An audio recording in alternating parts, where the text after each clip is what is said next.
Hello everyone, welcome back to my channel. I hope सब लोग अच्छे होंगे और सबकी स्टडीज़ भी अच्छी चल रही होगी।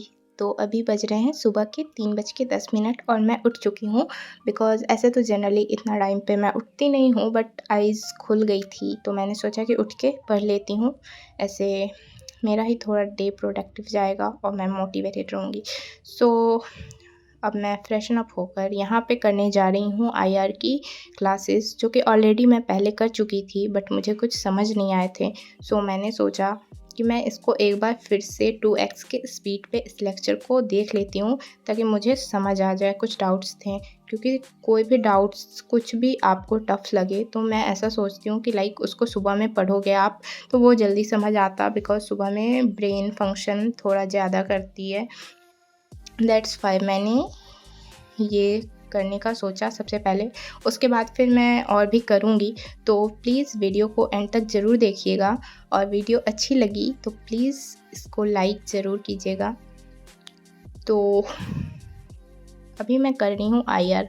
तो आईआर एक इम्पॉर्टेंट सब्जेक्ट है। लाइक इसमें से आप अगर ट्रेंड एनालिसिस देखोगे तो इसमें से मैक्सिमम अभी तक 7 क्वेश्चन पूछे गए हैं। एंड अगर एवरेज ऑन एन एवरेज देखा जाए तो 5 क्वेश्चंस आईआर से आते ही हैं और 5 क्वेश्चंस कम नहीं है। तो इसके लिए भी आपको अच्छे से प्रिपरेशन करनी पड़ेगी। सो आईआर के लिए मैं अपनी जस्ट सिंपल स्ट्रैटेजी यहाँ पे आपसे मतलब शॉर्ट में ही शेयर करूँगी। अगर आप लोग बोलोगे और भी डिटेल्स में शेयर करने के लिए तो मैं इसके लिए एक सेपरेट वीडियो बना दूँगी। तो सबसे पहले आईआर में क्वेश्चंस कहाँ से आते हैं, क्योंकि सब्जेक्ट होता है, कोई भी एक सब्जेक्ट रहता है, उसमें कुछ पोर्शन ऐसा रहता है जिससे कि बहुत ज़्यादा क्वेश्चंस आते हैं और कुछ पोर्शन ऐसा रहता है कि हमें वो पढ़ना रहता है बट उस पर हमें ज़्यादा फोकस नहीं करना, ज़्यादा ध्यान नहीं देना, क्योंकि वहाँ से क्वेश्चंस ही एक आ रहे हैं जहाँ से 5 क्वेश्चन आ रहे हैं। तो उस टॉपिक को ना हमें ज़्यादा अच्छे से पढ़ना पड़ेगा। तो आपको हमेशा इस चीज़ पे पहले अच्छे से देखना पड़ेगा कि किस टॉपिक से, किस पोर्शन से ज़्यादा क्वेश्चंस आते हैं, तो उसको आप अच्छे से कवर करो। तो आईआर के लिए सबसे ज़्यादा क्वेश्चंस प्लेसेस इन न्यूज़, कि जो भी न्यूज़ में कोई भी प्लेसेस रहता है तो उससे क्वेश्चंस आता है और इसके लिए आपको करंट अफेयर्स अच्छे से करनी पड़ेगी। अप्रॉक्स 50% क्वेश्चंस आते हैं प्लेसेस इन न्यूज़ से आईआर में। देन इसके बाद आता है नंबर यूएन ऑर्गेनाइजेशंस का। यूएन ऑर्गेनाइजेशन से भी क्वेश्चन आते हैं। एंड फिर थर्ड पे एग्रीमेंट से आते हैं, इंडियाज़ बायलैटरल रिलेशंस। एंड फिर इसके बाद आते हैं अदर ऑर्गेनाइजेशन से कुछ क्वेश्चंस आते हैं, लाइक एक समथिंग इतना बहुत है। तो ऐसा तो नहीं है कि हमें कुछ छोड़ देना है जिससे क्वेश्चंस कम आते हैं, हमें सबको कवर करना है, बट जिससे ज़्यादा पोर्शन से आते हैं, जिस पोर्शन से ज़्यादा क्वेश्चंस आते हैं उसे हमें अच्छे से करना है। तो सबसे ज़्यादा मतलब प्लेसेस इन न्यूज़ में जो रहते हैं तो उसमें से लोकेशन से क्वेश्चन आते हैं, और वो भी मतलब जनरली कोई भी लोकेशंस नहीं होगी। लाइक कोई वॉर जोन्स हो गए तो वहाँ से क्वेश्चन आएंगे, मिलिट्री कोप्स, किसी रीजन में इनस्टेबिलिटी है तो वहाँ से क्वेश्चंस आ जाएंगे, कहीं पे इकोनॉमिक क्राइसिस है या फिर ह्यूमैनिटेरियन इश्यूज चल रहे हैं तो उससे रिलेटेड आपको क्वेश्चंस आ जाएंगे, या फिर उस जगह का लोकेशन पूछ लेगा कि मतलब ये जगह कहाँ पे है, या फिर वो क्यों है न्यूज़ में ये पूछेगा। या फिर डिस्प्यूटेड रीजन्स होते हैं, कुछ बहुत सारे डिस्प्यूटेड रीजन हैं, जैसे कि एक पीवाईक्यूज़ में ही आए थे सिनकाकू आइलैंड। इसका डिस्प्यूट चाइना एंड जापान का डिस्प्यूट है, तो ये पीवाईक्यूज़ में पूछे जा चुके हैं, तो ये भी एक डिस्प्यूटेड रीजन है, तो इससे क्वेश्चंस आएंगे। या फिर कुछ जियो स्ट्रैटेजिक लोकेशंस होते हैं, वहाँ से भी क्वेश्चंस आ सकते हैं। एंड सम एनर्जी पाइपलाइंस, तो यहाँ से भी क्वेश्चंस आने की पॉसिबिलिटी है, और पॉसिबिलिटी नहीं इवन आते भी हैं। जैसे कि मैंने आपको डिस्प्यूटेड रीजन का एक एग्जांपल भी देकर बताया, मुझे इतना डायरेक्टली पीवाईक्यू याद तो नहीं है, बट आप लोग जब पीवाईक्यू बुक रेफर करोगे तो आप लोग को समझ आ जाएगी कि आते हैं क्वेश्चंस इन्हीं सब रीजन से। और ये सब टॉपिक मैंने मतलब बहुत अच्छे से एनालिसिस करने के बाद ही मैं यहाँ पे बता रही हूँ।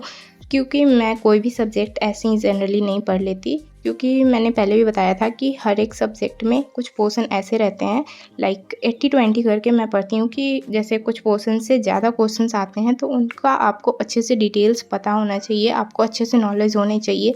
ऐसे आपका जो प्रिपरेशन स्ट्रैटेजी है ना, वो जब अच्छा रहेगा ना तो आपको मतलब सब कुछ ईज़िली हो जाएगा। और नहीं तो जब आपको सिलेबस नहीं पता रहेगा, पोर्शन नहीं पता रहेगा कि किस पोर्शन से हमें ज़्यादा कवर करनी है, कम कवर करनी है, कैसे क्वेश्चंस आते हैं, पीवाईक्यूज़ नहीं देखोगे तो फिर आपका प्रिपरेशन मतलब एक सही वे में नहीं हो रहा है। यूँ ही रैंडमली क्लास कर लेना, नोट्स बना लेना, लाइक ऐसा कुछ नहीं होता है। आपको अच्छे से उस चीज़ को समझना पड़ेगा। तो फिर जैसे कि अब मैंने बताई थी कि यूएन रिलेटेड ऑर्गेनाइजेशन से भी क्वेश्चंस आते हैं। तो इसमें हो गए यूएन कन्वेंशन एंड कुछ लीगल ट्रीटीज़ होते हैं, फिर यूएन कमिटीज़ होती हैं बहुत सारी, उनके फंक्शंस क्या-क्या रहते हैं, इनसे भी क्वेश्चंस आते हैं। तो फिर अदर ऑर्गेनाइजेशंस के बारे में बात करते हैं तो इसमें ये भी एक बहुत बड़ा टॉपिक है। लाइक इसमें से आपको सब नहीं पढ़ सकते, तो आप कुछ ब्रॉड ऑर्गेनाइजेशंस होते हैं तो उनको कवर कर सकते हो, like SCO, Shanghai cooperation organisation, ये भी पीवाईक्यूज़ में आ चुके हैं। सो मुझे याद है तो मैं बता रही हूँ, लाइक G20, ये सब पे आपको ज़्यादा फोकस करना है। तो ये सब करने के बाद आपको पीवाईक्यूज़ बुक एक ले लेना पड़ेगा इसके लिए। तो उससे आपको आइडिया हो जाएगी कि क्या पढ़ना है, क्या नहीं पढ़ना है, और न्यूज़पेपर ये सब आप अच्छे से कर सकते हो, तो आपकी IR अच्छे से कवर हो जाएगी।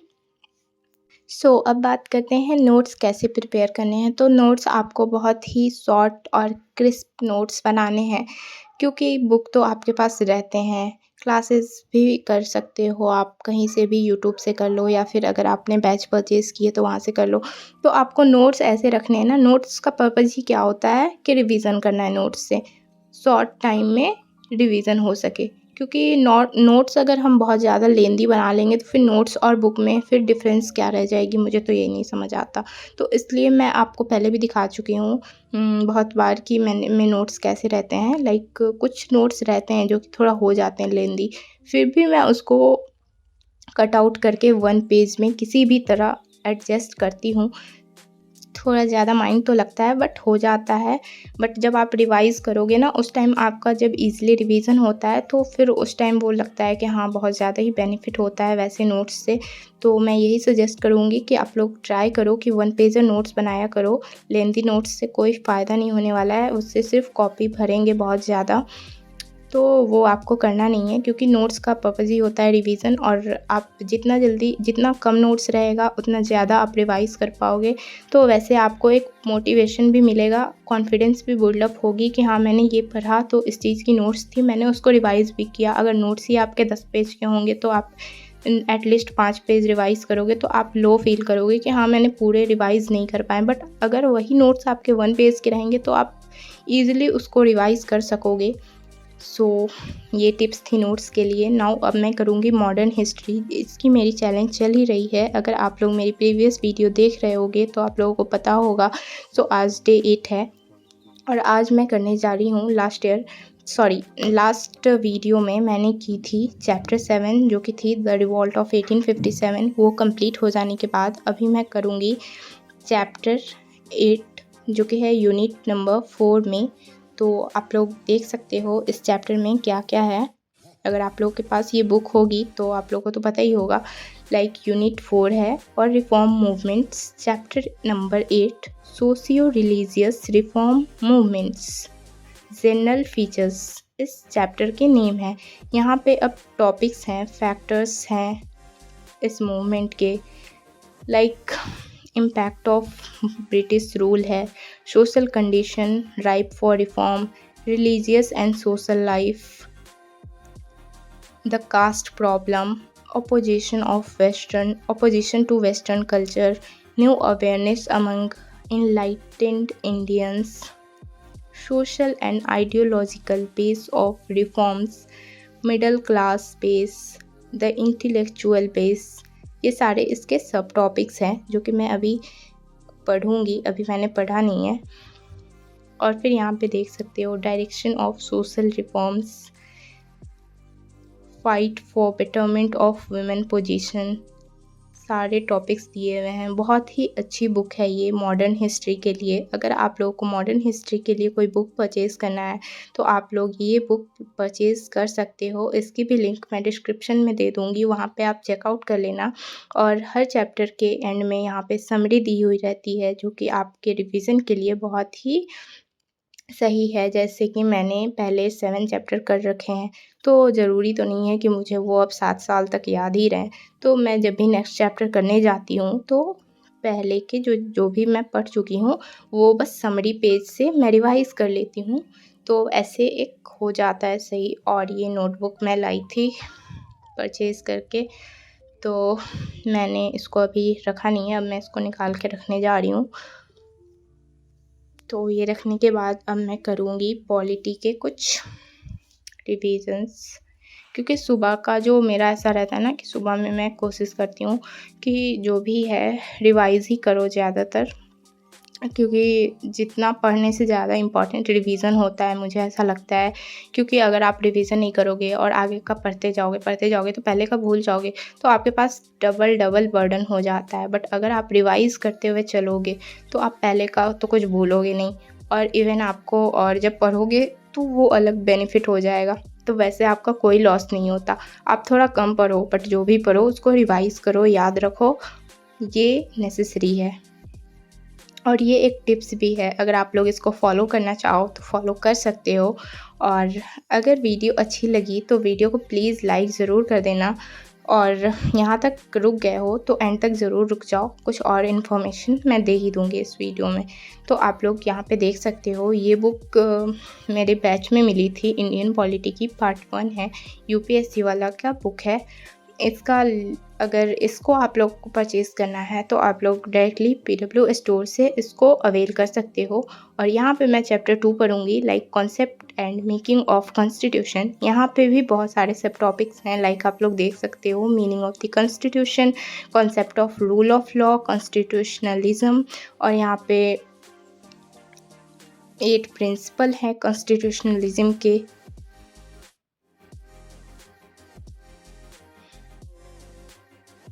यहाँ पे टाइप्स दिए गए हैं, फिर कॉन्स्टिट्यूएंट असेंबली है, आउटकम है ऑफ द इलेक्शन इन 1946। बहुत सारे सब टॉपिक्स हैं, तो आप लोग देख सकते हो। और वैसे पॉलिटी के लिए मेरे पास इंडियन पॉलिटी की लक्ष्मीकांत बुक भी है, मैं ज़्यादातर वही पढ़ती हूँ। इस बुक से मुझे बस कोई डाउट्स रहता है तो वो मैं क्लियर करती हूँ, इसलिए इसमें कुछ ज़्यादा आपको अंडरलाइन ये सब नहीं दिख रहे होंगे। बट ये बुक भी बहुत अच्छी है, क्योंकि इसमें आपको अच्छे से फ्लो चार्ट्स, डायग्राम ये सारे दिए हुए हैं। इसे आपको पढ़ने में बहुत ज़्यादा ही ईजिली रहेगा, क्योंकि लक्ष्मीकांत में तो ऐसा कुछ है नहीं, वो बहुत ही ज़्यादा, मतलब ऐसे आप पढ़ोगे तो आपको इंटरेस्ट आने लगेगा, बट फर्स्ट टाइम में बहुत ज़्यादा बोरिंग लगता है। सो पॉलिटी के लिए मैं, ऐसे तो मेरी हो चुकी है, कंप्लीट नहीं हुई है, बट 50% पोर्शन कंप्लीट हो चुकी है, तो उसके मैं नोट्स से रिवीजन कर लेती हूँ और लक्ष्मीकांत करती हूँ। और अब मैं करूँगी एंशिएंट एंड मेडिएवल इंडिया, जो कि आपको मिलेगा नेक्स्ट वीडियो में देखने के लिए। So thank you for watching. Video अच्छी लगी हो तो लाइक कर